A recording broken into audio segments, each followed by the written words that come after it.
Et à l'époque, en 2012, il n'y avait pas vraiment d'outils ERP, en tout cas européens, qui existaient.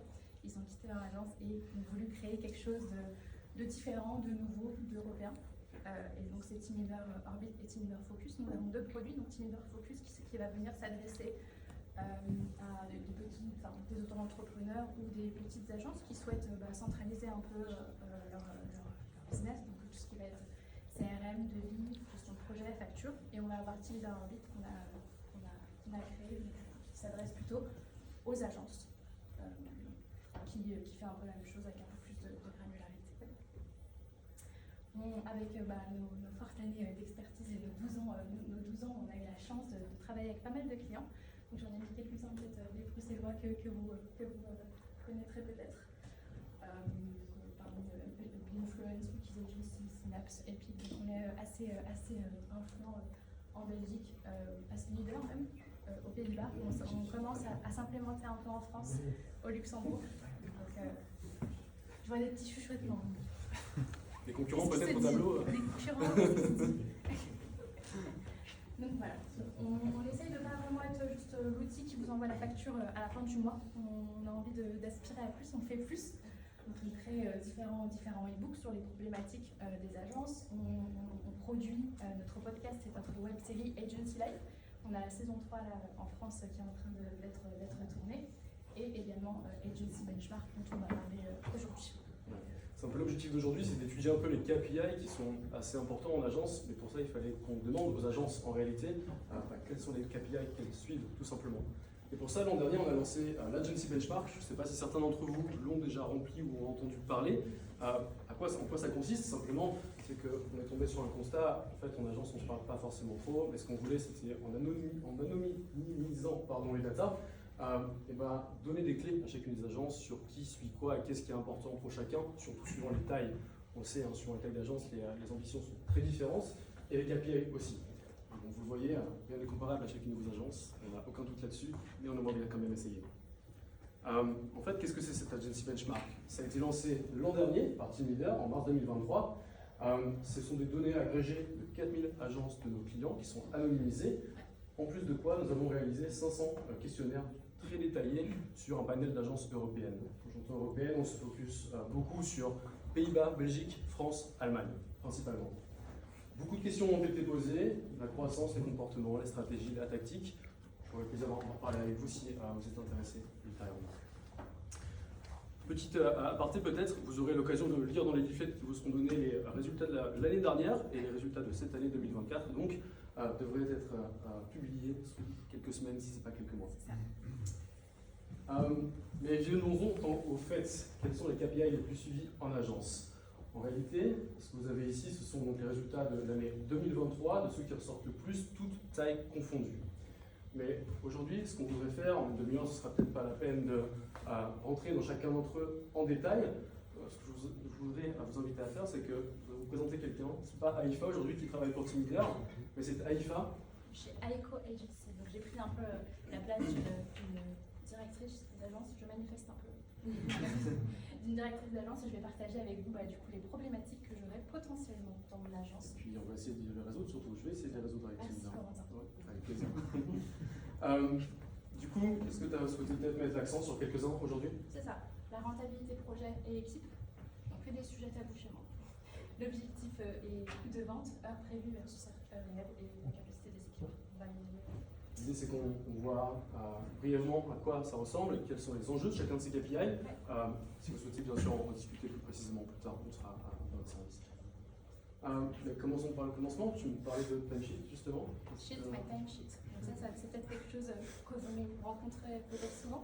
On a des équipes, je vois des sourires et des regards. J'ai des équipes qui timesheet. Certains d'entre eux timesheet, certains timesheet pas. Quand ils le font, il y a quelques erreurs des fois. Okay. Certains prennent ça pour du flicage aussi. Donc comment remédier à ça? Dis-moi tout. Quelque chose qu'on entend beaucoup, effectivement, le timesheet, c'est assez tabou comme sujet. Partout en Europe, il n'y a pas de pays plus ou moins concernés, mais c'est vrai que c'est un sujet, parfois, on peut penser que c'est un peu Big Brothers. Mais l'idée, c'est de sensibiliser les équipes, évidemment, à ces insights et qu'est-ce qu'on peut en gagner, surtout. En fait, dans notre étude, qu'est-ce qu'elle a révélé, c'est que 61% des agences aujourd'hui qui ont une vision claire du temps passé sur leur projet, donc qui timesheet concrètement. Mais derrière ça, ça veut dire que 29% d'entre elles ne timesheet pas du tout. Est-ce qu'il y a des agences parmi nous peut-être qui timesheet? Pas Voilà. Levez la main. Qui font du suivi du temps. Ouais. Ouais, ok. Ça me paraît pas par rapport aux chiffres qu'on a ici. Mais moi, ce qui m'inquiète, c'est qu'il y en a quand même 29% qui ne le font pas. Et quand on vend de l'intelligence, ça peut être un peu embêtant parfois. De ne pas savoir. Pardon, On est encore en week-end. C'est la première coupe de vin, c'est vraiment le début de la journée. Par contre, ce qui est rassurant, c'est qu'on a ajouté un petit élément ici, 51 ETP, emploi temps plein. Et ce qu'on voit, c'est que dès qu'on passe un threshold de 51 ou plus employés, ce résultat monte beaucoup plus, et ce qui fait sens. On a tendance à beaucoup mieux s'organiser quand on grossit, et heureusement. Mais tu me disais, Aïfa, le temps c'est de l'argent, c'est ça. Et c'est hyper important, je ne vous l'apprends pas, d'utiliser des timesheets pour certains points très basiques, mais il faut calculer et optimiser les coûts dans votre devis. Vos timesheets vont vous permettre de savoir est-ce qu'on a vendu plus ou moins bien une prestation. Si on a mal vendu, la prochaine fois, on apprend click and learn et on l'adapte éventuellement. Le timesheet, c'est hyper important. Pourquoi aussi? Pour les capacités de vos équipes. En fait, tout a un lien quelque part. Les capacités de vos équipes, ça va être hyper important pour savoir peut-être si vous avez des coups d'étranglement dans le futur, dans les futurs projets qui arrivent, par exemple. Et aussi, ça va faire partie énormément de la satisfaction de vos équipes. Parce que vous allez pouvoir savoir si, oui ou non, ils sont suroccupés ou sous-occupés, éventuellement. Et des équipes suroccupées, à un moment, elles vont vous claquer dans les doigts, simplement. Évidemment, on va pouvoir analyser la profitabilité de vos projets et puis surtout justifier les factures de certains clients qui peuvent être un peu pointilleux sur un logo, 40 000 €, pourquoi? Donc, c'est pas juste pour du flicage. Par exemple. Peut-être un autre point tu voulais? Ouais, ça je fais un petit, mais ça c'est quelque chose que je rencontre assez souvent dans mon agence, c'est que j'ai pas vraiment la capacité sur qui travaille sur quoi. Je surutilise potentiellement quelques profils seniors, c'est peut-être pas la bonne chose à faire. Donc j'ai du mal à avoir une vraie overview sur toute mon équipe, qu'est-ce qu'ils font, sur quoi est-ce qu'ils travaillent, peut-être 2 mois à l'avance, 3 mois à l'avance. Ça c'est quelque chose, on fonctionne à la semaine, donc c'est vrai que c'est assez compliqué de savoir précisément qui fait quoi. Et ça tombe peut-être en parle, ce que j'entends beaucoup aussi dans les agences, c'est tout le monde se prétend suroccupé. Et c'est souvent le cas. Simplement, quand on n'a pas de KPI à mettre en face de soi, c'est compliqué de juger réellement de la prestation de mes équipes. Pour ça, ce que vous pouvez faire, c'est évidemment à nouveau mettre en place des timesheets, une méthode un entonnoir, si je peux exprimer ça plutôt comme ça, ce serait de pouvoir voir à plusieurs niveaux, un peu les niveaux d'occupation de vos collaborateurs. Un agenda tout bête, d'un collaborateur en l'occurrence, vous pourrez même aller voir plus loin une équipe au global, qui fait quoi pendant la semaine, tout bêtement. Mais ce qui va être surtout intéressant de voir, c'est au-delà d'une semaine, c'est un peu tard de réagir à la semaine près, c'est surtout d'aller pouvoir voir sur le long terme, sur une période donnée, dans un mois, où est-ce qu'on va en être, tout simplement. Là, on a un exemple un peu tout bête, on part sur une base 40 heures semaine pour chacun de mes employés, je peux voir qu'ils ont 196 jours dans le mois délivrables en termes de travail, et j'anticipe que 105% de leur capacité de travail va être utilisée. Ça nous amène à savoir quoi? Que 11 jours vont manquer dans mon mois, ou alors c'est 11 jours que mes équipes vont pouvoir prendre, peut-être le soir en rentrant chez eux, peut-être le week-end, que sais-je. Mais qu'est-ce que ça nous apprend concrètement? Qu'est-ce qu'on pourrait faire pour réagir avant ça quand on a ce chiffre 3 mois à l'avance, par exemple? Si je le savais, franchement, 3 mois à l'avance, je pense que j'aurais pu potentiellement lisser les projets sur plusieurs mois, potentiellement faire appel à un freelance, recruter peut-être. Ouais, c'est ça, exactement. Il y a plein de questions qui peuvent se poser pour chaque agence, mais après, chaque cas est différent, évidemment, selon ce que vous voulez. Est-ce que c'est quelque chose que vous avez la visibilité, ça, la capacité de vos équipes assez longtemps en avance? Non? Je veux des noms, je veux des lieux. C'est assez partagé. Donc évidemment, on peut avoir cette vue-là à l'avance, mais l'idée, ça va être de visualiser plutôt sur un planning, je dirais. Un exemple tout bête, à nouveau, si on fait 3 graphes grâce à ça, qu'est-ce qu'on va voir? Cette petite ligne verte que vous voyez, c'est le montant en fait, en capacité de vos équipes en jours. Ici, on doit être à 5 jours dans mon équipe. L'idée, c'est que chacune de ces barres va représenter le montant du travail que vous devez réaliser.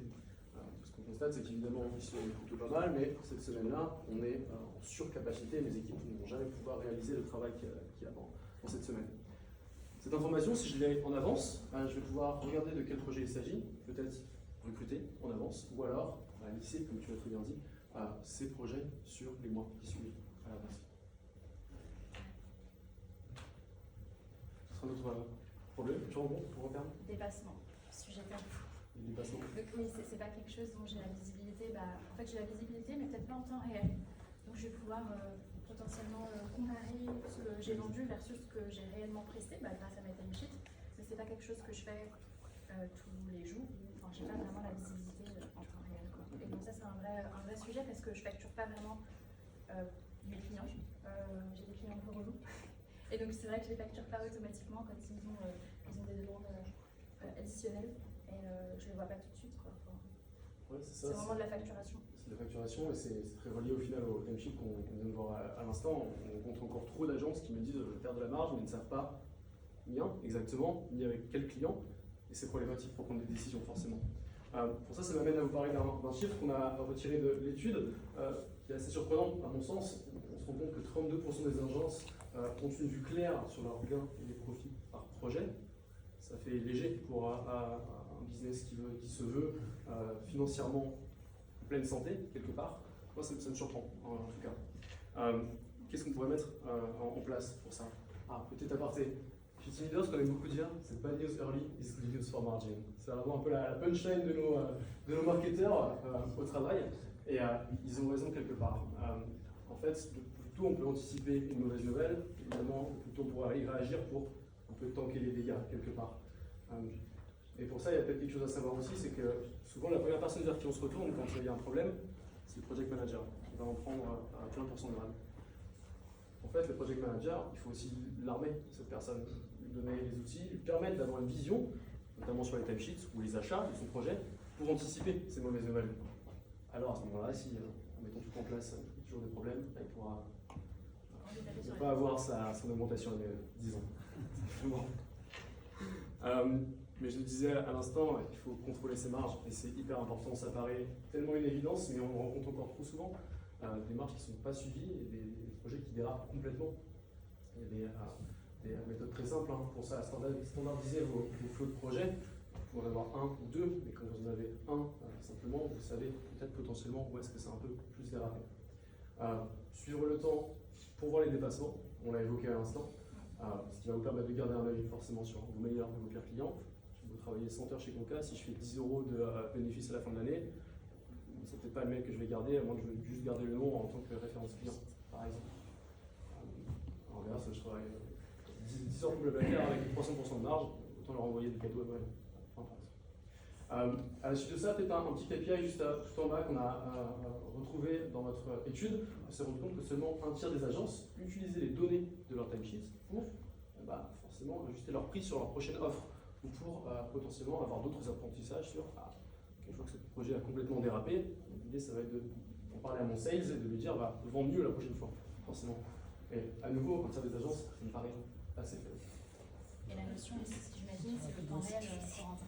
C'est ça, l'idée c'est de pouvoir suivre en réalité, et comme on l'a dit à l'instant, de voir en temps réel et à un moment T où est le dérapage et pouvoir l'anticiper. C'est pas grave d'avoir des dépassements, on en a tous. L'idée c'est de pouvoir l'anticiper, de le voir au bon moment avant que ça dérape complet quelque part. Et peut-être un exemple que tu m'as envoyé aujourd'hui, Aïfa, d'un contrôle de ton budget.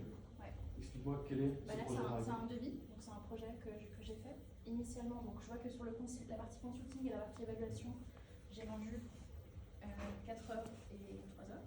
Ce que j'ai presté, on est encore bien.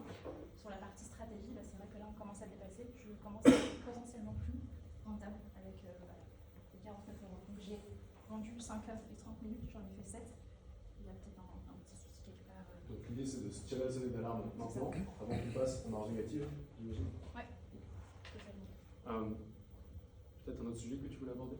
Nos amis sales. Nos meilleurs amis. Nos meilleurs amis. Les sales guys. C'est vrai que c'est quelque chose qu'on rencontre assez souvent, c'est qu'on ne calcule pas vraiment le temps qu'on passe en appel d'offres ou je ne sais jamais ce qu'ils font en fait. Donc, ils sont sur la route, ils disent qu'ils travaillent au final. C'est ça. Donc est-ce que c'est quelque chose que je dois prendre en compte? Est-ce que c'est quelque chose que je dois intégrer dans ma marge aussi? Et ça m'amène à... Ils font leur magie. Ça m'amène forcément à un KPI également. On a posé la question aux agences, est-ce que vous suivez les coûts de vente? Ça paraît idiot, c'est peut-être pas le plus excitant comme KPI. On fait de la création, on fait du digital, c'est fun. On parle moins des ventes. Et en réalité, les ventes, ça fait partie de notre métier forcément. On voit ici que 29% des agences ont une vision claire sur les coûts avant-vente. À nouveau, ça paraît assez léger. Ça me fait penser, on a mentionné l'ACC à l'instant, il y a une nouvelle étude de l'ACC qui est sortie, il me semble que c'était le mois dernier, qui indiquait que 80% des marges étaient grignotées par les appels d'offres notamment. Et évidemment, les appels d'offres, les pitchs, c'est des coûts avant-vente. Si on ne les suit pas, on va avoir du mal à savoir est-ce qu'on est encore dans les clous, est-ce qu'on continue avec tel ou tel client. Est-ce que c'est un KPI que vous suivez assez activement, ces coûts d'avant-vente? Ouais. C'est intégré dans les process. Et voilà, donc on dit à l'instant vendre, mais d'une manière organisée et mesurée, si on peut avoir quelques two cents par rapport à ça. Un qui m'a assez intéressé aussi, qui est, j'allais dire inquiétant, c'est pas forcément le cas, mais on voit que 75% des revenus d'une agence en général proviennent de leur même base client. Ça veut dire que certains d'entre eux ont des clients énormes. Si demain ils s'en va, c'est 40% du CA qui part, par exemple. Ça peut être inquiétant. Donc, diversifier vos clients, diversifier vos domaines, éventuellement, ça peut être une première piste. On le disait à l'instant, seul un tiers des agences connaissent le coût réel des ventes.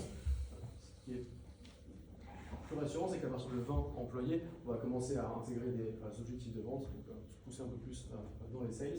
Et à mesure que les agences grossissent, évidemment, plus on va intégrer des critères de sélection pour les clients à venir. Si on veut un peu clôturer cette courte présentation, on aura le plaisir d'en parler avec vous si vous voulez ultérieurement. Est-ce que vous aurez quelques pistes à nous donner? Merci pour ces pistes, Corentin. Donc les 5 agency insights que je dois garder en tête et mettre en place dès demain. Donc gérer mon suivi du temps plus